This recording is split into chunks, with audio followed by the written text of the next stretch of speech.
GMCHত চুৰৰ উপদ্ৰৱ নিশা হলে মোবাইল চুৰি হয় ৰোগীৰ আৰু অভিভাৱকৰ প্ৰতিদিনাখনে হাস্পাতালখনত চুৰিকাণ্ড সংঘটিত হৈ আহিছে মোবাইল চুৰক হাতে লুটে কৰায়ত্ব কৰিলে ৰোগীৰ অভিভাৱকে এই চুৰটো কৰায়ত্ব কৰিলে চন্দন ৰায় নামৰ চুৰটোক অভিভাৱকে এনেধৰণে ধৰে ৰোগীৰ অভিভাৱকে চুৰটোক ধৰি বান্ধি আৰক্ষীক গতাই দিয়ে বহুদিনৰ পৰা এনে কাণ্ড সংঘটিত কৰি আহিছিল GMCHত চুৰে নিশা হলে চুৰৰ দপদপনি নিশা হলে মোবাইল ফোন লৈ উঠাও হয় চুৰ আৰু এইবেলি এইটো চুৰ ধৰাত পৰিল এই চুৰটোক ধৰিলে অভিভাৱকে ৰোগীৰ অভিভাৱকে অধিক আমাৰ সাংবাদিক বলেন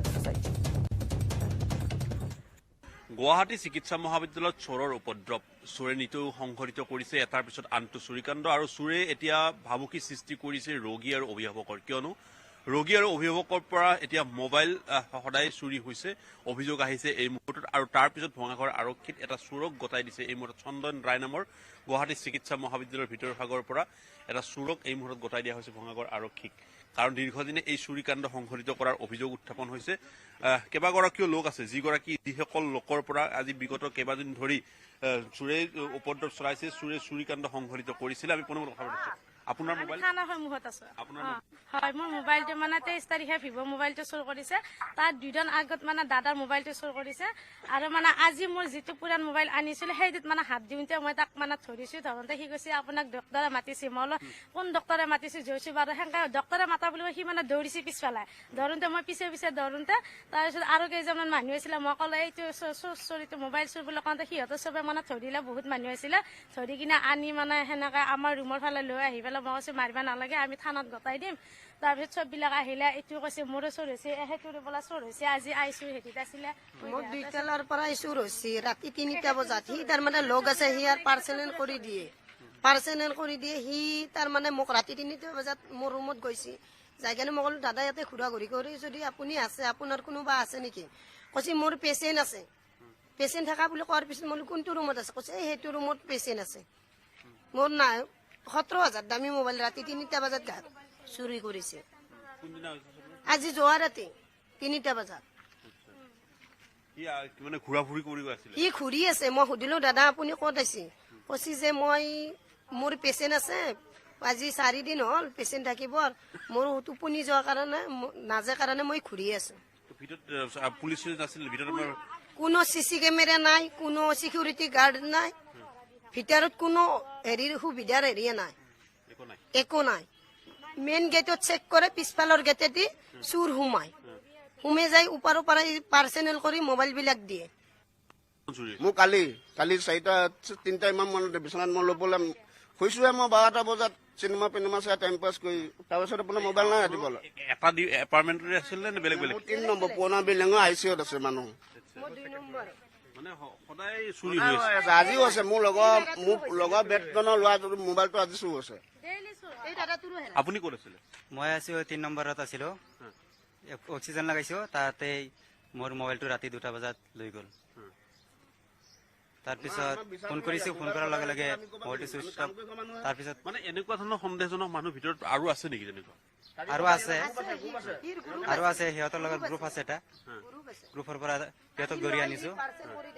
অৰ্থাৎ ক'ব পাৰি যে নিতৌ সংঘটিত হৈছে এইদৰে চুৰিকাণ্ড কিন্তু এই চুৰিকাণ্ড সংঘটিত হোৱাৰ পিছত গুৱাহাটী চিকিৎসা মহাবিদ্যালয় হাস্পতালৰ কৰ্তৃপক্ষই ভিতৰ ভাগত থকা সেই আচলতে চিচি কেমেৰা বা নিৰাপত্তাৰক্ষীৰ আচলতে পোনপটীয়াভাৱে কিদৰে ব্যৱস্থা গ্ৰহণ কৰিব সেয়া হৈ পৰিব লক্ষণীয় কিন্তু লক্ষণীয়ভাৱে এটা যিহেতু চোৰক ইতিমধ্যে হাতেলতে ধৰিবলৈ সক্ষম হৈছে কিন্তু প্ৰশ্ন হৈছে যে এই হাতেলতে ধৰাৰ পিছত সেই চুৰটোৰ হয়তো সেই যিডাল চেইন আছে হয়তো সেই চেইন উদ্ধাৰ কৰিবলৈ সক্ষম হ'ব কিমান দূৰ হয়তো আৰক্ষীয়ে তদন্ত কৰি আগবাঢ়ে সেয়া হয়তো এতিয়া পৰৱৰ্তী সময়ছোৱাত লক্ষণীয় হ'ব আৰু ইফালে হাতীগাঁৱত সংঘটিত হোৱা ভয়ংকৰ অগ্নিকাণ্ডত জাহ যোৱা পৰিয়ালৰ বুজ ললে বদৰুদ্দিন আজমলে পুত্ৰক লগত লৈ দুৰ্গতসকলৰ কাষত উপস্থিত হল আজমল ক্ষতিগ্ৰস্ত হোৱা লোকসকলক সহায় কৰিবলৈ চৰকাৰক অনুৰোধ জনালে কাইলৈ দুৰ্ভগীয়া লোকসকলৰ মাজত এমাহৰ বাবে ফল মূলকে ধৰি খাদ্য সামগ্ৰী বিতৰণ কৰিব বুলি মন্তব্য কৰিলে বদৰুদ্দিন আজমলে উপস্থিত হৈছে আজি আৰু যিহেতু এইসকল লোকক আশ্বাস দিছে বহুজনে তাৰ মাজত বহুজনে খাদ্য সামগ্ৰীও যোগান ধৰিছে তাৰ মাজত আজমল গৈ উপস্থিত হৈ তেওঁ এমাহৰ খাদ্য যোগান ধৰাৰো প্ৰতিশ্ৰুতি দি আহিছে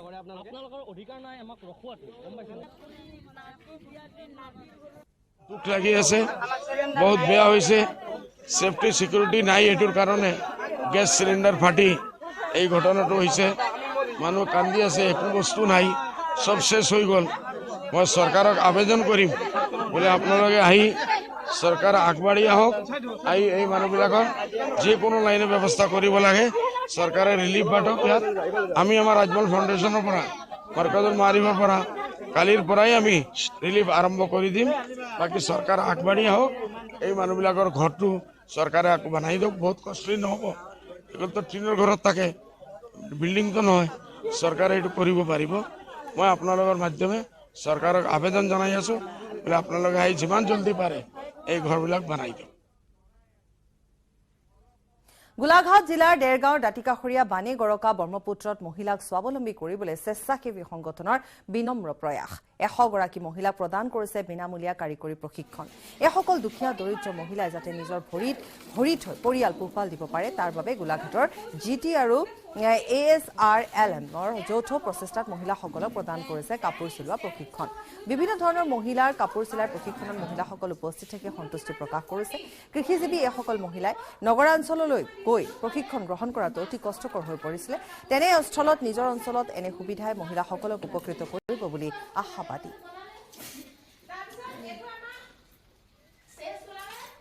এইটো আমাৰ FTC ফালৰ পৰা এটা ট্ৰেইনিং আহিছিলে আমাৰ পিছপৰা মহিলাখিনিৰ কাৰণে যেহেতু আমাৰ এইটো দাঁতিকাষৰীয়া অঞ্চল সেইটো কাৰণে আমাৰ মহিলাখিনিয়ে গৈ কি টাউনত এটা ট্ৰেইনিং ল'বলৈ আমাৰ বহুত অসুবিধা হয় কাৰণ খৰচো বেছি হয় সেইটো কাৰণে যেতিয়া আমাক FTC ফালৰ পৰা এইটো সুবিধা দিছে সম্পূৰ্ণ বিনামূলীয়াভাৱে সেইটো কাৰণে আমি ইয়াত ট্ৰেইনিংটো লৈছোঁ ইয়াত মানে আমাক প্ৰথম কাটিঙৰ ট্ৰেইনিংটো হৈছে তাৰপাছতে আচাৰৰ এটা ট্ৰেইনিং হ'ব আৰু ইয়াত কাটিঙত আমি প্ৰথম গাৰু কভাৰটো শিকিলোঁ আৰু এতিয়া চেলোৱাৰ শিকাই আছে তাৰপাছতে আমাক ব্লাউজ শিকাব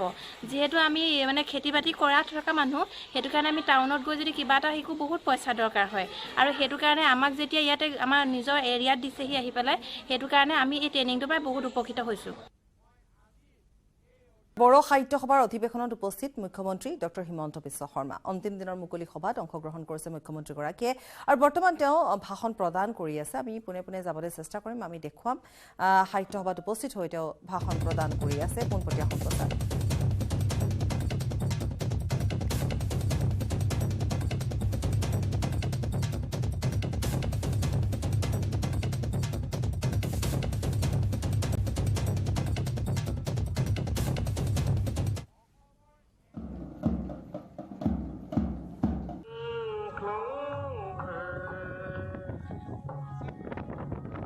সমাজে একাডেমিক পাৰফৰ্মেন্সেৰে স্থান লাভ কৰিবলৈ সক্ষম হোৱাটো এটা অত্যন্ত লক্ষণীয় দিশ কিন্তু তাৰ পৰিৱৰ্তে আমাৰ বড়ো বা মিচিং বা ৰাভা সমাজৰ জনগোষ্ঠীসকলৰ ছাত্ৰ-ছাত্ৰীসকলে শিডিউল ট্ৰাইবৰ কোটাক বাদ দি জেনেৰেল সিটতো প্ৰতিযোগিতা কৰি মেডিকেল সিটত বা ইঞ্জিনিয়াৰিং সিটত স্থান লাভ কৰিব নোৱাৰাটো এক উৎকণ্ঠাৰ বিষয় হৈ পৰিছে আজি কেইদিনমান আগতে মোক ডিব্ৰুগড় মেডিকেল কলেজৰ এজন অধ্যাপকে কৈছিল যে মই আজি পৰীক্ষা লৈ আছো আৰু এই পৰীক্ষা লোৱাৰ মোৰ ছাত্ৰ-ছাত্ৰীসকলৰ 32% সংখ্যালঘু জনগোষ্ঠীৰ লোক আমি এই ক্ষেত্ৰত এটা নিশ্চিতভাৱে আমি সংখ্যালঘু লোকসকলে ছাত্ৰ-ছাত্ৰীসকলে ভাল প্ৰদৰ্শন কৰিছে শৈক্ষিক বুৎপত্তি লাভ কৰিছে তাত আমি কোনো প্ৰকাৰে বেয়া পোৱাৰ কাৰণ নাহে কিন্তু অসমৰ যিসকল জনগোষ্ঠীয়ে ৰাজনৈতিক আত্মনিয়ন্ত্ৰণৰ অধিকাৰৰ কাৰণে কেইবাটাও দশক জুৰি সংগ্ৰাম কৰিলে আজি তেওঁলোকৰ এই আত্মনিয়ন্ত্ৰণৰ অধিকাৰখনে ৰাজনৈতিক অধিকাৰখনে এক স্পীড ফল লাভ কৰাৰ পিছত শৈক্ষিক উৎকৃষ্টতাৰ বাবে কাম কৰাৰ সময় আজি আহি পৰিছে কোনো এটা জাতি যদি সেই জাতিৰ নৱ প্ৰজন্ম শিক্ষাৰ পোহৰেৰে জাতিষ্কাৰ আৰু আলোকিত হৈ থাকিব নোৱাৰে কেৱল মাত্ৰ ধৰ্ণা আৰু ধৰ্মঘটেৰে সেই জাতিটো বিশ্বৰ মানচিত্ৰত জিলিকি থাকিব নোৱাৰে লাহে লাহে প্ৰতিযোগিতামূলক পৰীক্ষাৰ মাজলৈ আমি আমাৰ সমাজখনক আগুৱাই লৈ গৈছো নেশ্যনেল এডুকেশ্যন পলিচিৰ পিছত আনকি কলেজৰ এডমিশ্যনো প্ৰতিযোগিতাৰ মাধ্যমত হ'ব ইউনিভাৰ্চিটিৰ এডমিশ্যনো প্ৰতিযোগিতাৰ মাধ্যমত হ'ব আৰু অসম চৰকাৰেও চাকৰি আদি সম্পূৰ্ণ মেধা আৰু প্ৰতিযোগিতাৰ মাজত এটা নতুন ইকোসিস্টেম নিৰ্মাণ কৰিছে। এই মেধাৰ যিটো ইকোসিস্টেম, এই ইকোসিস্টেমটো যদি আমি জীয়াই থাকিব খোজো, প্ৰজ্ঞা আৰু জ্ঞানৰ সাধনাৰ কোনো বিকল্প থাকিব নোৱাৰে। নিখিল বড়ো ছাত্ৰ সন্থাই সময়ে সময়ে ছাত্ৰ সমাজৰ মাজত শিক্ষা আৰু বৌদ্ধিক জাগৰণৰ বাবে যি কাম কৰি আহিছে, তাক আৰু অধিক গভীৰতালৈ লৈ যোৱাৰ আজি সময় আহি পৰিছে। বিক্ষিপ্তভাৱে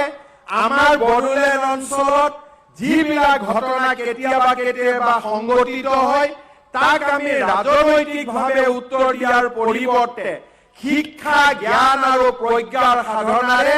বড়ো সমাজৰ মাজত এক নতুন উৎকৃষ্টতাৰ মানদণ্ড আমি নিৰ্মাণ কৰিব পাৰো। মই বিশ্বাস কৰো দীৰ্ঘদিন ধৰি আন্দোলনৰ সৈতে জড়িত থকাৰ পিছত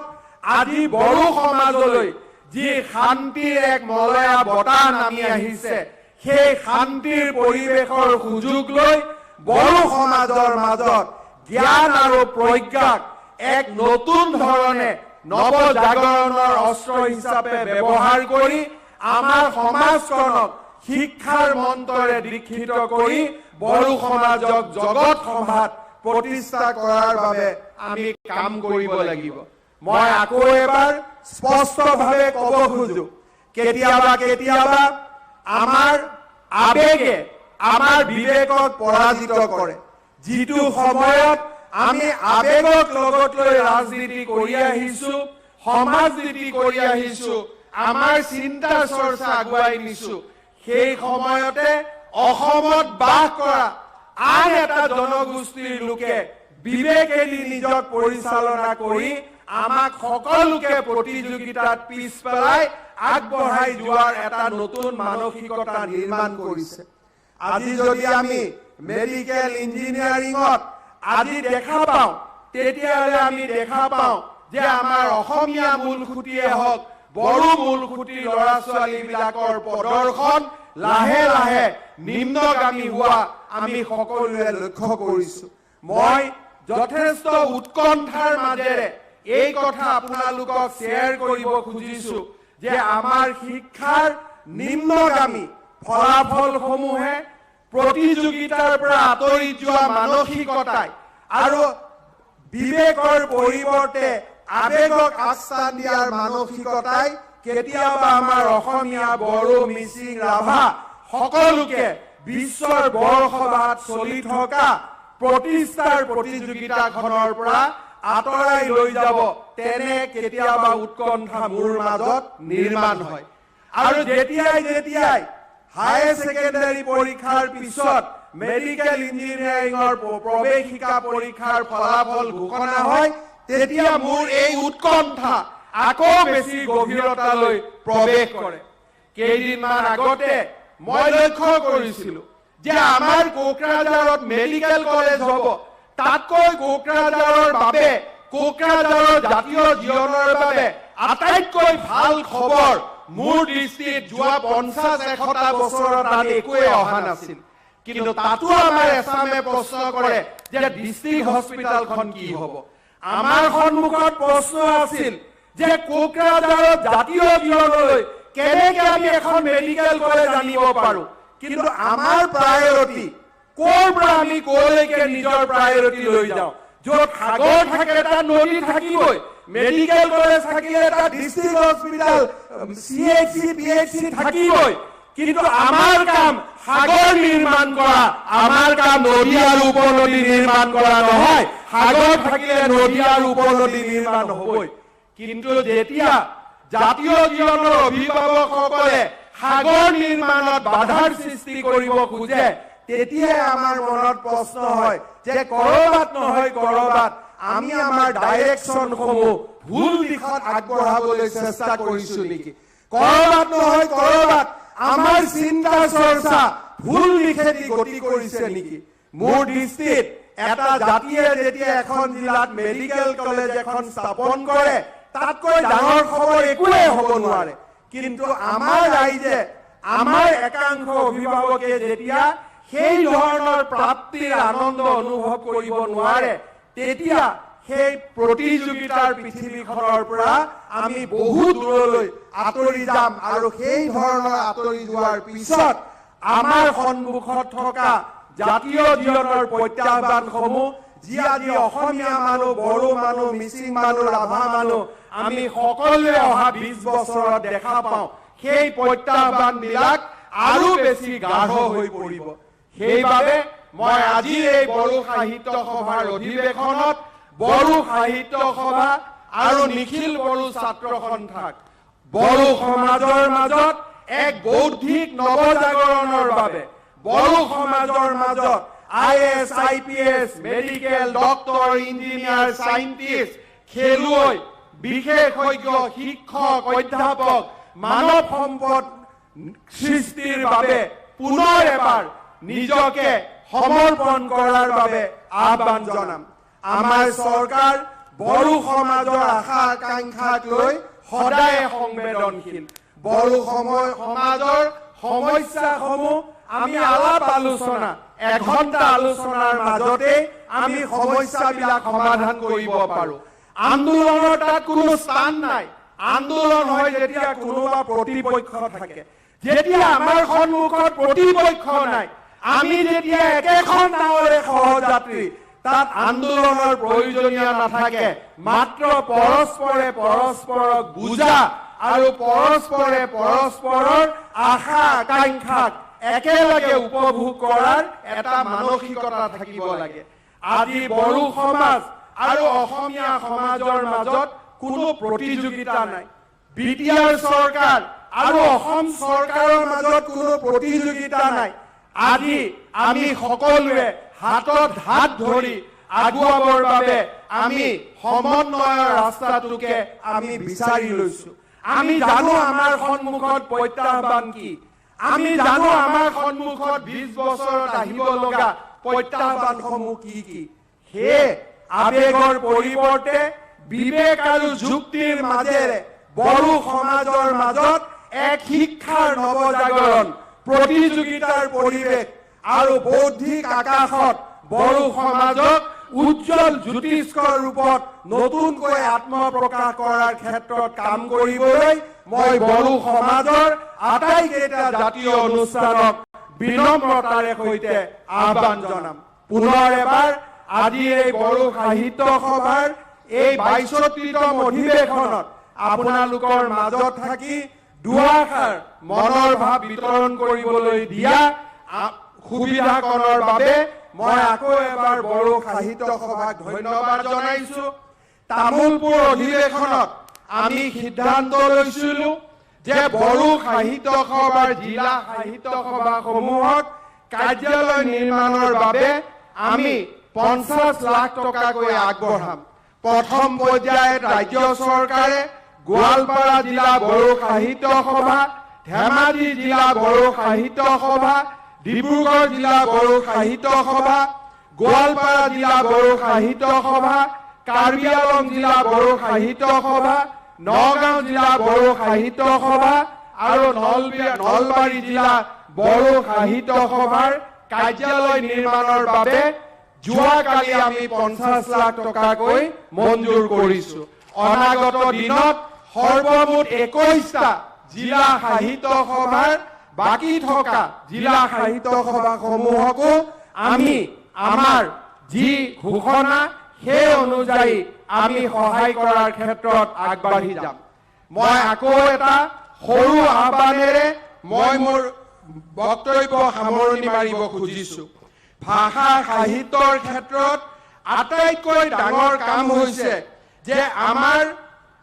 এখন উন্নত অভিধান সকলো শব্দ যোগ কৰি এখন উন্নত অভিধান নিৰ্মাণ কৰা মই দেখা পাওঁ যে আমাৰ অসমৰ প্ৰেক্ষাপটটো হেমকোষৰ পিছত আমাৰ জাতীয় জীৱনত এখন উন্নত অভিধান নিৰ্মাণ কৰাৰ যি নিৰবিচ্ছিন্ন প্ৰচেষ্টা সেই প্ৰচেষ্টাৰ আজি অভাৱ। সেই সময়ত ব্ৰিটিছ চৰকাৰৰ কৰ্মচাৰী হেমচন্দ্ৰ বৰুৱাই চৰকাৰী কামৰ মাজতো সময় উলিয়াই 7 বছৰ অকলে পৰিশ্ৰম কৰি হেমকো অভিধান প্ৰণয়ন কৰিছিল। কিন্তু তাৰ পিছৰ কালত একক পৰিশ্ৰমেৰে অসমৰ ভাষা সাহিত্য জগতখনত দ্বিতীয় এটা কামৰ উদাহৰণ আজিও স্পষ্টভাৱে কোৱাৰ ক্ষেত্ৰত অসুবিধা আহি পৰে। মই ভাবো যে বড়ো সাহিত্য সভাই সমগ্ৰ বড়ো শব্দসমূহক সমুদ্ৰৰ পৰা মন্থন কৰি উলিয়াই আনি অসমীয়া বড়ো ইংৰাজী হিন্দীৰ সুন্দৰ অধিৱেশন নিৰ্মাণ এখন অভিধান নিৰ্মাণ কৰি বড়ো সাহিত্য সভাক বড়ো সাহিত্যক জগত সভালৈ লৈ যোৱাৰ ক্ষেত্ৰত প্ৰচেষ্টা আৰম্ভ